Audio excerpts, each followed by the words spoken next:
Hi, my name's Cordy and welcome to the channel. On the 31st of January I uploaded a video apologising for the lack of intros. Now that video ironically did not have an intro, and I'd like to extend my sincerest apologies to not just Jim Cookson but the whole of the Patreon community. I know that you're not here for the guitar stuff. The comedy is, it's the bread and butter, it's why you're here. So I wanted to offer you a joke, and it goes like this.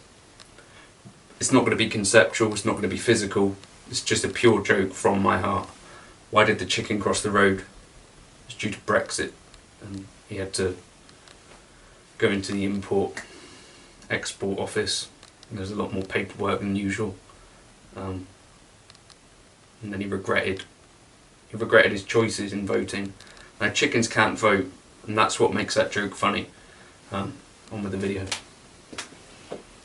Okay, so in this video I wanted to talk about something hopefully that you'll find useful, and I'll kind of just tell you right now what the video is going to be about so you can decide for yourself whether it's going to be useful. I don't want to waste your time. On guitar, you can play a lick or something in the key of G. So when it comes to playing guitar, I think one of the things that's sort of tricky to do is to kind of take a lick or anything and put it into another key. Now the most obvious kind of trap that I think people fall into, and non-guitarists kind of think of the guitar like this, I think, is that you can just move the thing up a fret or two and basically it's really easy to transpose on the guitar. So say you had like that kind of lick. If I told you to move that up a fret and we're going to do it in A flat now instead, that might not be a problem. Or if I told you to do it in F sharp, you'll be doing kind of real-time transposition, and it doesn't necessarily feel like particularly hard work. But if I told you to do that with an entire song, I think chances are you'd find it a little bit more difficult. And so I think this is why people talk about learning things in all keys, but in the context of jazz and stuff like that, they talk about learning solos in all keys, and I just don't think that's a very practical use of time, and I don't think many people even have the time to, first of all, to transcribe a solo, then to learn that in one other key, let alone the other 12 that they are. So what should you actually do? So if you've never done this before, take something simple and look at the circle of fifths and move around the circle of fifths. So what the circle of fifths is just a way of arranging all of the keys so that you move like that in fifths, and in a short amount of time and in an efficient amount of time you can go through all 12 keys without too much thought about it, and you've got a system that will mean that you're not just moving things up fretwise or down fretwise, if that makes sense. So say you've got something simple, so we're going to take this. So first of all you need to know where your home is and what you're doing. So here I'm playing G, and then I'm playing the third degree of the scale, B, and then G. So that's my piece of musical information. So then the next kind of key in the circle of fifths, if I'm going to go around ascending, would be D. So I need to find the third degree of D, which happens to be F sharp, and then the first degree, the D. So then what's next? There's an A. So I need to find the third degree of A, which is a C sharp, and then the first degree in A. Okay, and you see how that might go through. So, and then E, and then a G sharp and an E, first degree, then a B, D sharp, and then B, then F sharp. So we've got an A sharp and an F sharp, third degree. Then kind of a D flat, so then an F, a D flat, then an A flat, C, A flat, then E flat, G and E flat, then B flat, D and B flat, then F, A and F, and then we're back to C, E and C. So if you've never done this before, I'm imagining that might take a bit of time. If you've been doing this for a while, it'd probably be a bit easier than that. So all you're doing essentially is mapping out relative to your key, what degrees of the scale you're using. So obviously the more notes that you have in your lick, the more difficult this is going to be. So let's take something like this.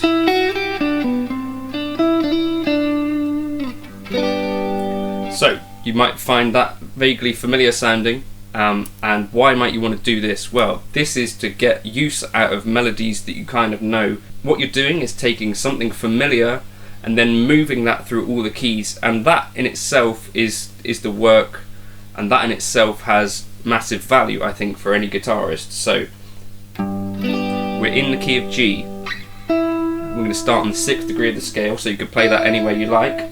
And this is another part of why you might want to do this. It's going to kind of take you all around the fretboard, and you're going to be literally trying to apply melody all around the fretboard. So we're in G, the first note, or the first set of notes, so the 6th degree, the 7th degree, and then the 1st degree,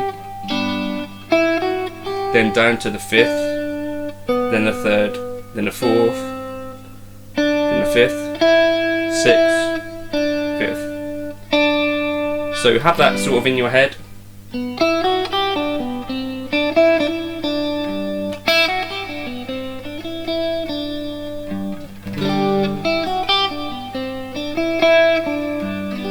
And then we're going to do that same exercise and go around. Now, the first time you try this sort of thing, maybe you want to just try shifting just all the way up the fretboard to where you're going to find that exact thing, so that you can keep the shape of the thing exactly the same.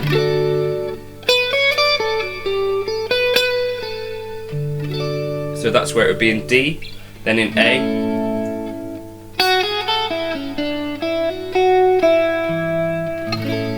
and then E, then B, then F sharp, and then D sharp, D flat, sorry, then A flat, then E flat, then B flat, then F. Okay, so there you see I've taken that familiar sounding kind of lick and I've moved it through all 12 keys, and essentially then if I had a solo that was happening in B flat, for example,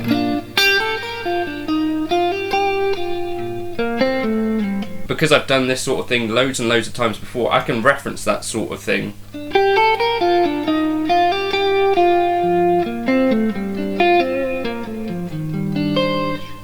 And that's kind of fun to do. So all I'm doing there again is I'm thinking, first of all, I take the initial piece of information, so it's in G, and then I'm mapping what degrees of the scale those are. 6, 7, 1, 5, 3, 4, 5, 6, 6, 5. And then I'm moving that around and keeping that relationship the same depending on what key I'm going to play it in. Now another thing you could do once you've done this a few times is try and stay in roughly the same area of the fretboard. So here we've got it in G, right? So then we're going to play it in D, but try and kind of stay relatively close on the fretboard.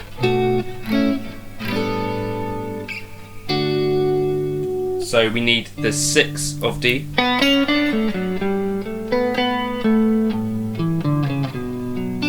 Okay, and then we're going to try and do it in A major. So we need the 6 of A major.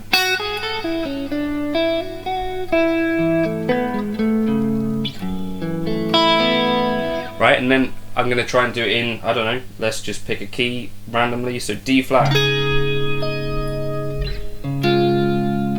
So I need the 6, so I can find the B flat here, or I can find the B flat here.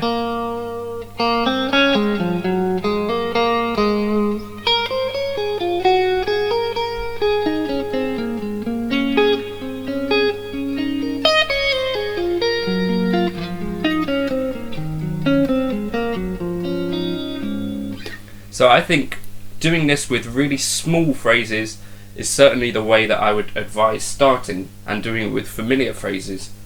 And using the circle of fifths to kind of take you around the fretboard, I think is a really sensible approach to this, and it will avoid you doing this thing.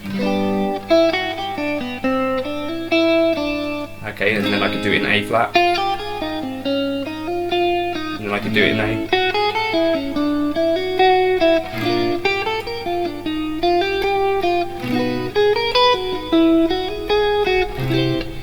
But I'm not really doing much kind of mental grunt work, I'm just shifting it a fret at a time. And I think you'll find that when you start to try and do this with kind of jazz licks and stuff, that doesn't really give you a ton of helpful ways to think about the fretboard, because you're just moving things up a fret or down a fret at a time. So I think you'll find that moving around the circle of fifths probably gives you a little bit more to grab hold of. So just here's an example of what I was doing this morning. So I've got this lick that I was talking about last week, transforming.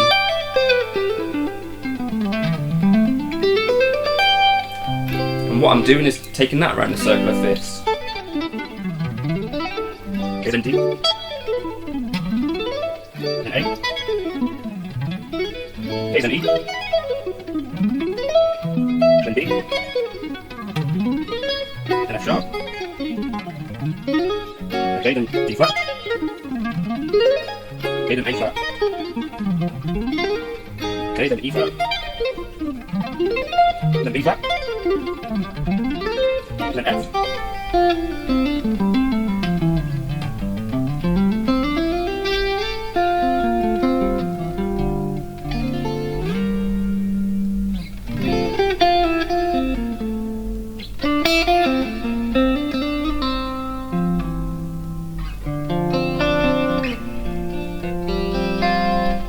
So that's for me really useful kind of work, and if I learn a lick and I want to remember the lick and have it become part of my playing, that is actually what I would advise doing. I've done it with Charlie Parker licks, so like this one. So that, for instance, starts on the 6, then down to the 4, then down to the 2, then down to the 1, then 7, then up to the kind of sharp 5, then down to the 5, then down to the 4, 3. So that's the shape of the lick, and then I could do that in D. So what did I say I needed? I need to start on a 6. So there we go. So in A, then E. So start on the 6, then E, and we're starting on the 6, right? Then in B, again starting on the 6, so G sharp.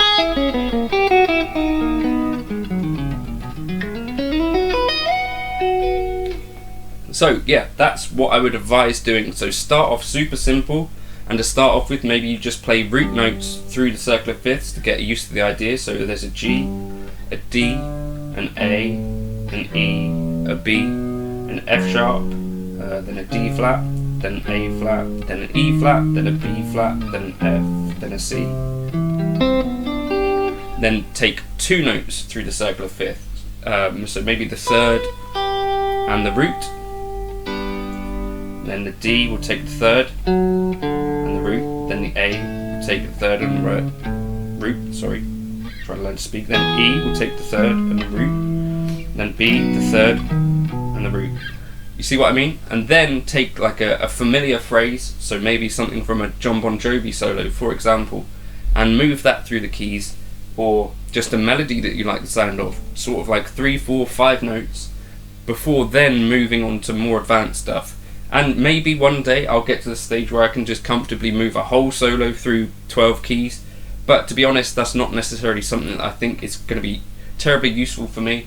But taking whole songs through all keys would be useful. So it's the same approach for that. So you think about, okay, I'm playing D and that's chord 1, A is chord 5, and then B minor chord 6, then G is chord 4. So what was that?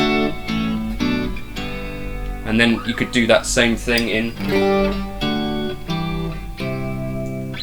any key. So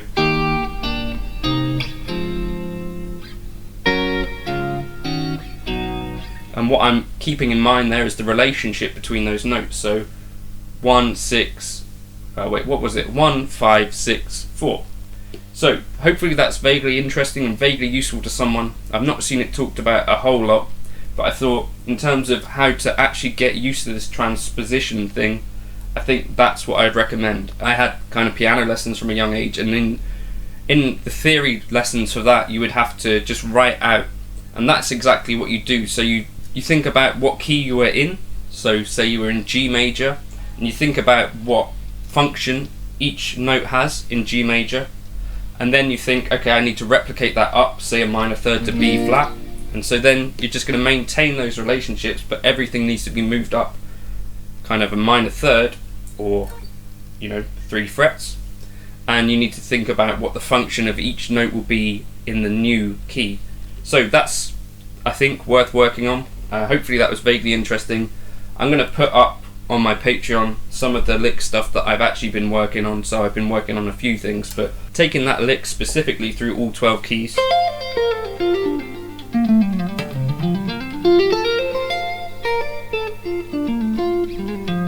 I think it's useful in some respects. It's not what I would start with because it's a bit of a long lick for this kind of thing. But yeah, thank you for stopping by. If you got anything out of this video, could you consider leaving a comment and liking and subscribing?